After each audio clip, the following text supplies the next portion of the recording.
Come ride the little train that is rolling down the tracks to the junction. Forget about your cares, it is time to relax at the junction.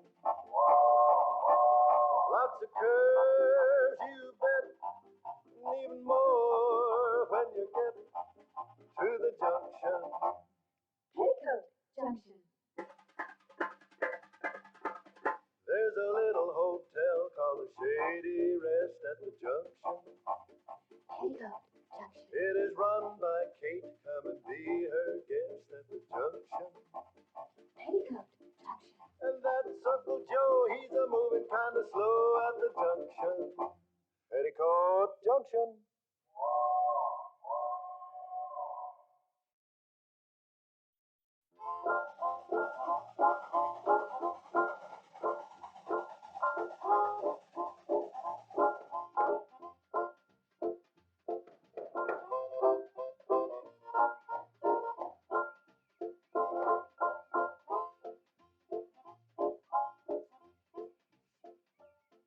What do you want written on this poster, Uncle Joe?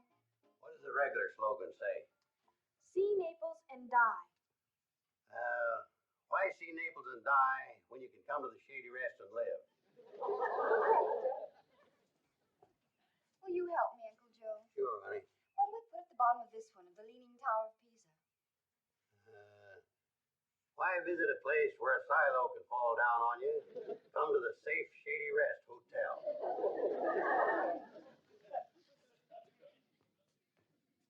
Why are you girls out here when there's a stack of dishes in the kitchen? Better help me with my advertising, Kate. Help me grease the wheels of progress. See, people spend most of their lives planning to do something, and it takes advertising to make them get up and do it. Advertising gets results. You could be right. Can I try? Well, sure, Kate. Being of my flesh and blood, you ought to have a natural bent for advertising. I knew you'd come around to my way of thinking. There for a while, you was about as narrow-minded as an old-maid fishing worm. Thanks. Huh, I sure hope this brings results. When are you going to dig that drainage ditch down by the railroad track? I advertised. How soon do I get results? Well, now, Kate, I was figuring on getting started at that as soon as my arthritis cleared up. Uncle Joe, you don't have arthritis. Pretty Joe, when a man's not fixing to do something, one excuse is as good as another. I never said I wasn't going to do it. Well, I guess advertising is just not as persuading as it used to be. Well, that ain't true.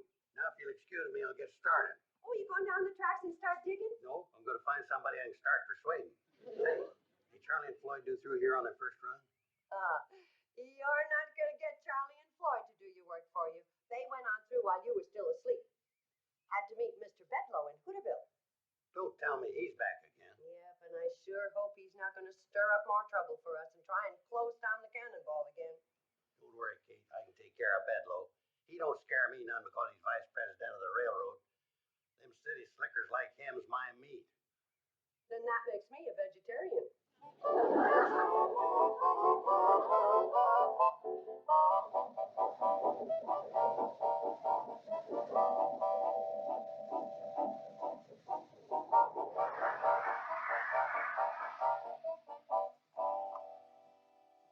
Morning, Mr. Bedlow.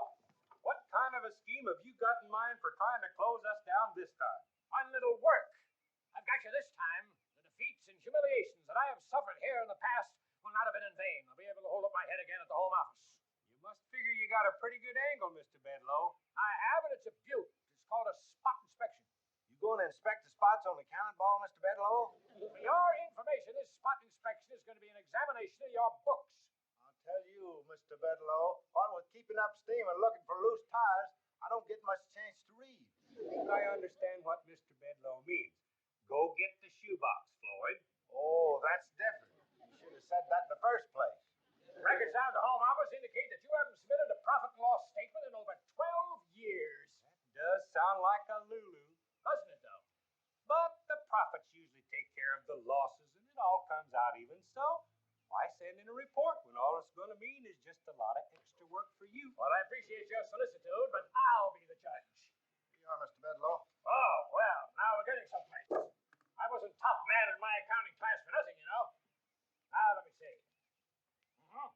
August 27th, received from Mr. Phillips 4 gallons of milk for freight charges. All right? What happened to the milk? We drank it. It was a hot day. That milk should have been turned over to the CNFW. Maybe, but it wouldn't have kept. Well, what about this one? Payment for transportation of Harry Simmons and family. 118 eggs. Where are they?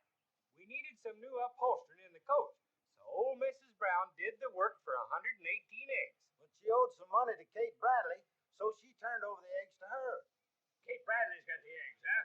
No, she was overloaded with eggs, so she gave them to Vernon Sizemore, the plumber. And since he owed us some money for freight, he gave us the 118 eggs. All I know is that there are 118 eggs belonging to the CNFW Railroad.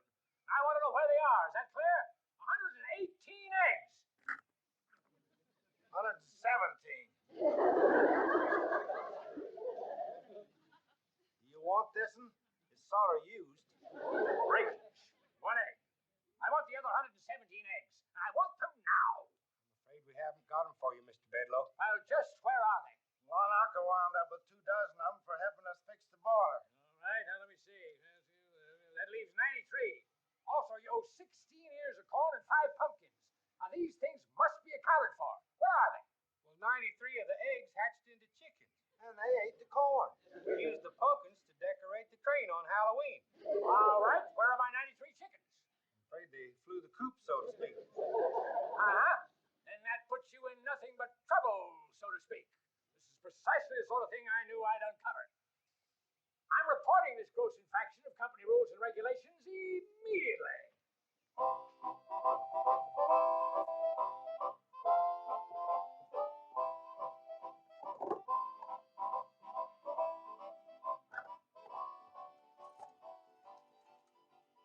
Operator, I want to put in a long-distance call to the home office of the CNFW Railroad.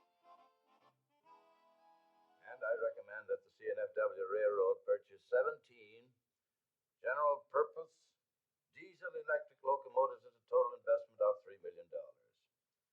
This will increase our annual net income a minimum of $250,000.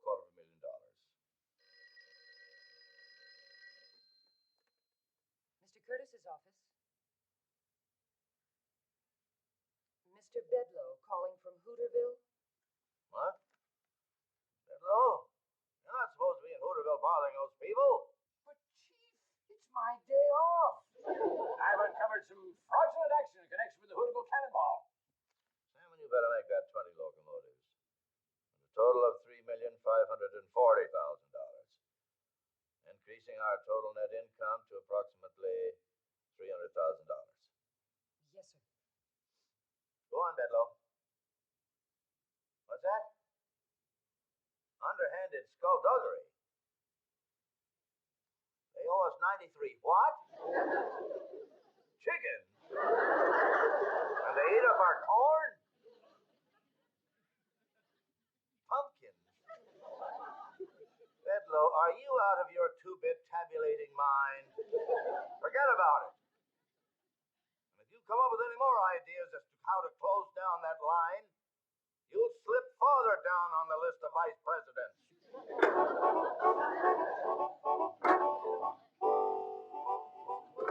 How'd everything go, Mr. Bedlow? Oh, shut up. I reckon things didn't go too well, Floyd. Here's that way, don't it? Mark my words, I'll get that train yet. I have to tear up every foot of track with my bare hands. I'll get that mechanical nightmare going. I'm going to ride it until I find a way to wreck it. Right glad to have you aboard, Mr. Bedlow. Yes, sir. Now that'll be 35 cents cash or 6 eggs.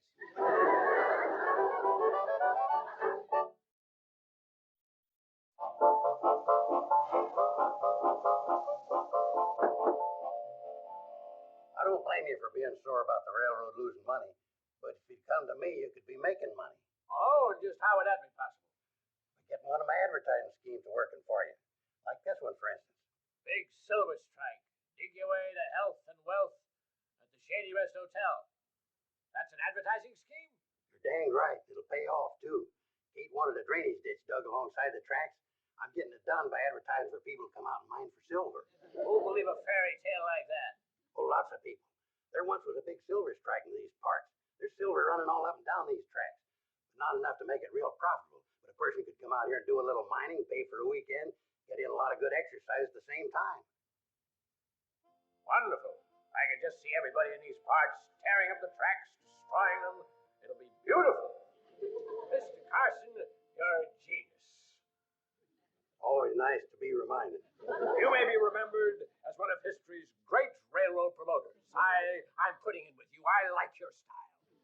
You know something, Homer? You're all right. Joe, I got a confession to make to you. Among my intimates, I'm often referred to as big-hearted Bedloe. Yes, sir, Joe, old boy. You're just the man I've been looking for. I'm glad you like my advertising scheme, Homer. Like it? I love it. Just think of those people digging a ditch all the way from Pixley to Shady Rest. But Homer, I don't see where we need one that long. Well, we want them digging it all the way to the hotel, so that when they get tired, they'll stay over, don't we? Well, sure. Well, they certainly aren't going to walk home. They'll ride the train home, and the railroad will make some money, too. Right. Those posters of yours all over Pixley, I got an idea how I might make some extra money for the railroad by dividing up the right-of-way and selling it off to those happy prospectors. Naturally, there'll be a commission in it for you. That's darn decent of you, Homer. Well, the way I see it, you got it coming. I appreciate it. You know, Joe, when a man has a chance to build a better mousetrap, only a rat would stand in his way.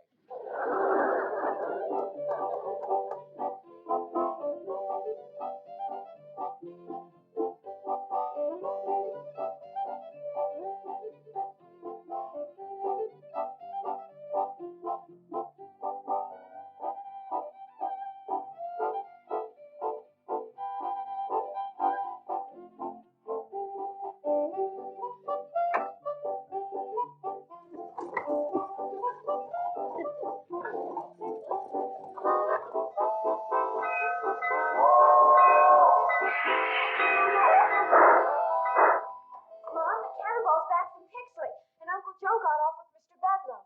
They were laughing and joking. I've never seen Mr. Bedloe look so happy. Mr. Bedloe looks happy? Uh-oh. Mom, what's the matter? I haven't had a sinking feeling like this since the last cyclone season. Good afternoon, Mrs. Bradley.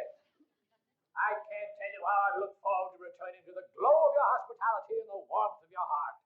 I expect the next few days to be the happiest of my life. I wish I expected as much. Give my buddy Homer the best room in the house, Kate. Thank you, Mrs. Bradley. He's a fine fella, Kate. Just took a little knowing.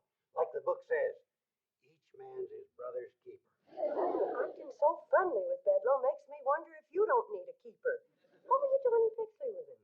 Homer and I just set up a booth, and I put up my posters. What's Bedloe got to do with you in the booth, and why Pixley?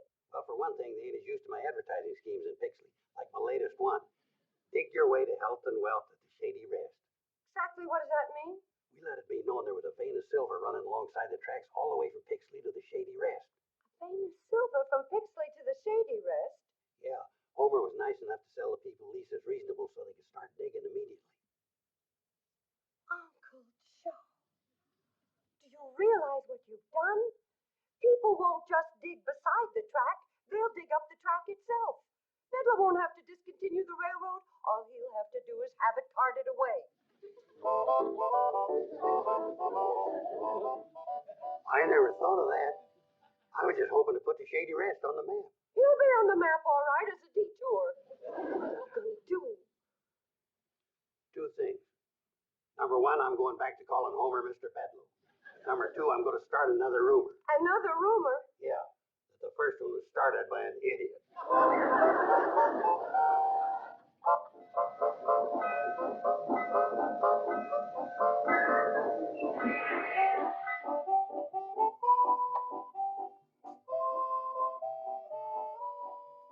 Mr. Bedloe, you know there isn't enough silver out there to keep a stick of chewing gum warm. You know it, Mrs. Bradley, and I know it. But by the time those hicks get through tearing up those tracks, it look like Lawrence of Arabia came through here. Your plan is the most underhanded, most Certainly, I wouldn't have anything to do with it if it wasn't. You know how much we need the cannonball. The C&FW Railroad doesn't, and I am a C&FW man. You're a lot of other things, too. Please, Mrs. Bradley, you're not going to be petty and deny me the enjoyment of moment of victory? I'm not destroying that railroad out there. Your friends are. And why? Avarice, Mrs. Bradley. The poison that destroys men's souls. Not only the tearing of the tracks that pay me for the privilege. Avarice, Mrs. Bradley. Avarice. But those poor people... Now, if you'll excuse me, I'm going to get the best night's sleep I've had since I first heard of the Hooterville Cannonball. At a time like this, I wish I were a man. I'd punch him right in the nose. Maybe I'll punch him anyway. Hey, you just can't believe what's happened. The railroad between here and Pixley is a mess. We made the run to Pixley and back, but it was terrible. As the last wheels of the cannonball passed over a rail, it was tore up. You never saw so many loose tires, just begging to be burned. Did you tell the diggers there wasn't enough silver in the ground to bother with? Well, I tried, but I could hardly make myself heard over the noise of the shovels.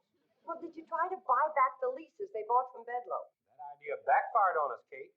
What happened? They figured if someone wanted to buy the leases from them, it's just possible there might be a rich vein of silver down there. Possible there might be a rich vein of silver down there. Oh, no, not you too, Kate. Floyd, you just gave me a great idea. I did? Yeah. How soon can you get the engine hot? 5 or 10 minutes. It's got to be hotter than it's ever been before. You intending to cook something? A railroad vice president's goose. Kate, could I ask you something? Seeing as my idea's so good, would you mind telling me what it is?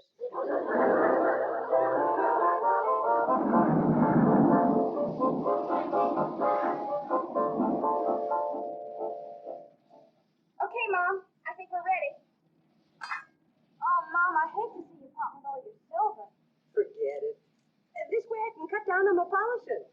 When I think of all the lovely food I've stoked down with that fork, I get a lump in my throat. Don't you worry about it. If we don't keep the cannonball running, we're all going on a starvation diet anyway. Can we get a little more heat, Charlie? Any more heat will melt the whole locomotive. Sort of makes me feel a little like the Lone Ranger. What's that, Mom? I owe Silver to the rescue.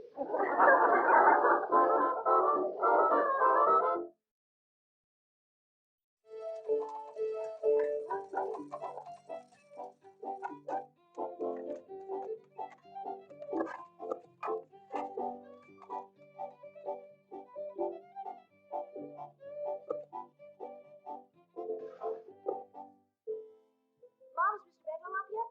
I heard him whistling in his room a while ago. He should be right down. And Uncle Joe? He's still sound asleep, I swear. I don't know how he can do it. Mom! The mining engineer that you sent for just came over the hill from the county road, and he's going to set up his equipment right out front. Oh, thank heavens he got here. Yeah, he's cute. Joe, how can you think of men at a time like this? It isn't easy. In fact, you know, we're in so much trouble, this morning I had to force myself. Good morning, Mrs. Bradley. I just peeked out my window and saw all that activity below. It's a beautiful sight. Magnificent morning. Not for us. Oh, come now, Mrs. Bradley. You've outsmarted me many times. Be a good loser. After all, it isn't how you play the game, it's how you cheat. Mom, it's terrible. They've gone berserk. Who? What? What's the matter? It's Charlie and Floyd. They've been up all night prospecting. Oh, no, not them two. This is too much. It's like hitting the jackpot on the first nickel. But they'll be coming up pretty soon to have their ore assayed by the mining engineer. Mining engineer where? Out front. Poor Floyd and Charlie. I've never seen them look so wild-eyed and act so ruthless and greedy. Are you a mining engineer? Yes, I've just come over from the county seat. May I see your credentials? Certainly, sir. Yeah? Mm-hmm. Seems perfectly legitimate. Everything's in order. Just have to make sure, sir. Round here, I sometimes don't even trust myself. That's the first tolerable thing I ever heard you say, Mr. Bedloe. Charlie and Floyd are coming up the hill. I can't believe what's happened to them. Oh, I've got to stop them from having their ore assayed and making fools of themselves. We hit it, Kate. A big strike. We're rich. No, boys, no, don't make fools of yourselves. Step aside, Kate. You're blocking the way of a couple of millionaires. Here, son, tell us how much we're worth. Yeah, we want to know if we're multimillionaires or just plain millionaires. I'm so glad you couldn't stop that, Mrs. Bradley. I wouldn't miss the look of disappointment on that face for anything. Tell me, do you think they might even cry a little? A sample of silver ore belonging to you was found up near Pixley, is that correct? Yes, sir. Where did you dig? Right in front of the shady rest. What distance would you say it was between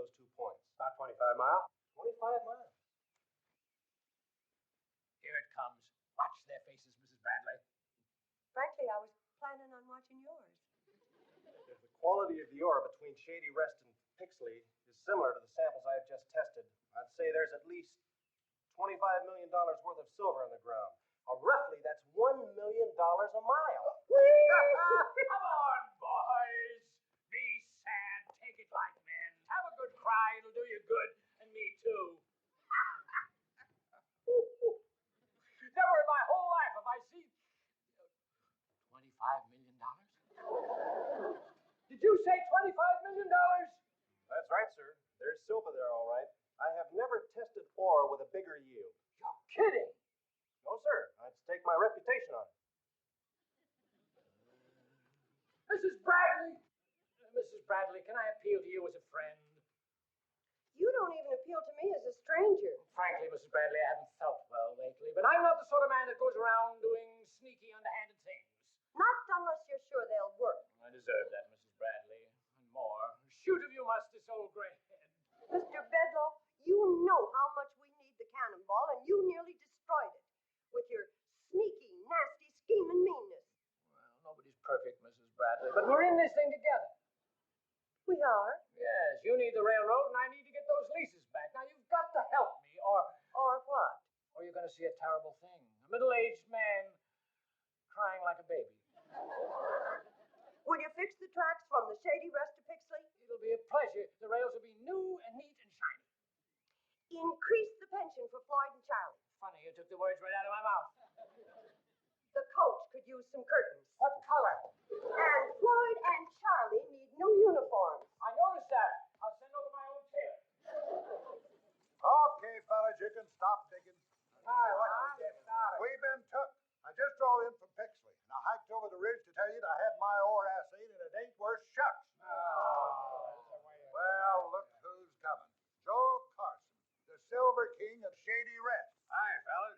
You look all tuckered out. We are. Any of you be interested in selling your leases for, say, a $5 profit?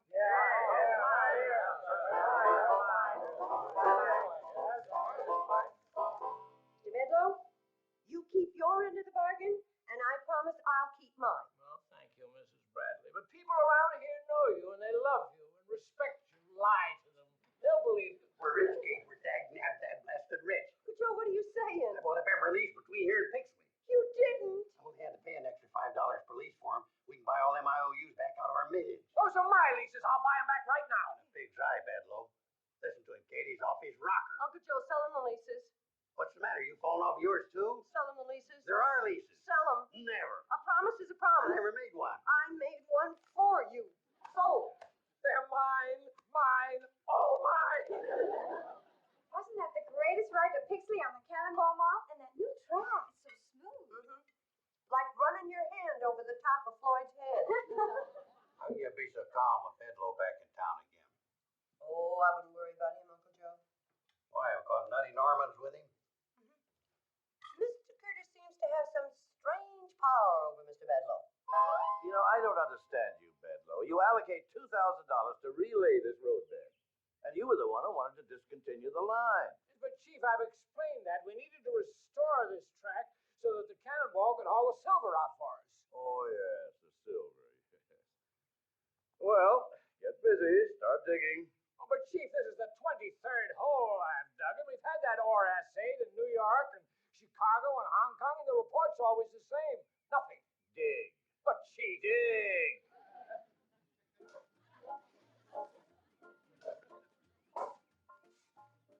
Chief, can I ask you something? Well, what is it now, Bedlow? How deep do you want me to go? Well, is it beginning to feel warm down there yet? No, sir. Then keep digging.